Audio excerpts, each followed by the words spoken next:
of measurement of muscle cells. Inside the myofibrils are things called sarcomeres. One sarcomere lasts from the Z disc to Z disc, otherwise known as the Z line, and inside it is the M line. There's also thin filaments, which are the white parts, and thick filaments, which are the brown parts. Inside the myofibril, for this instance, there's only one sarcomere from here to here. This is the structure of a sarcomere. Here's the Z lines, this is the thin filament, and this is the thick filament. When the muscle is relaxed, the sarcomere will look like this. When it is contracted, the thin filaments will move in,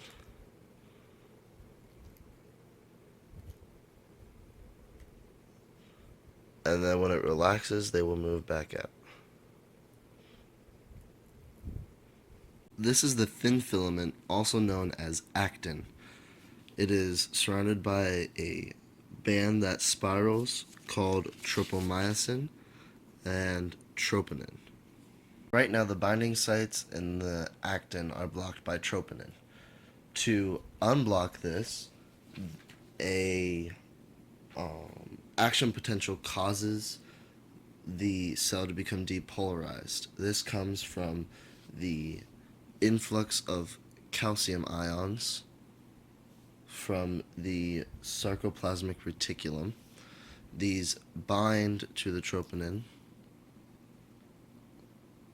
and that causes the actin to change shape and have more room between the band and the actin.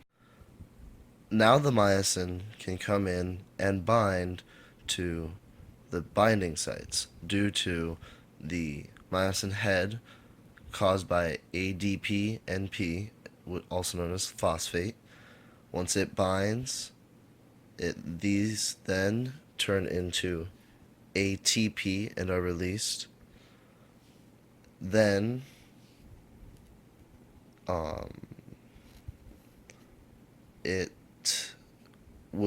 ATP will come back into the myosin head, causing ADP and phosphate to form again, causing the myosin head to detach from the actin while pulling it, so pulls it further, and then it contracts again, and then the process is repeated, and it happens again, so it can attach again to another binding spot, and then ATP causes it to move again, and this is the sliding filament theory.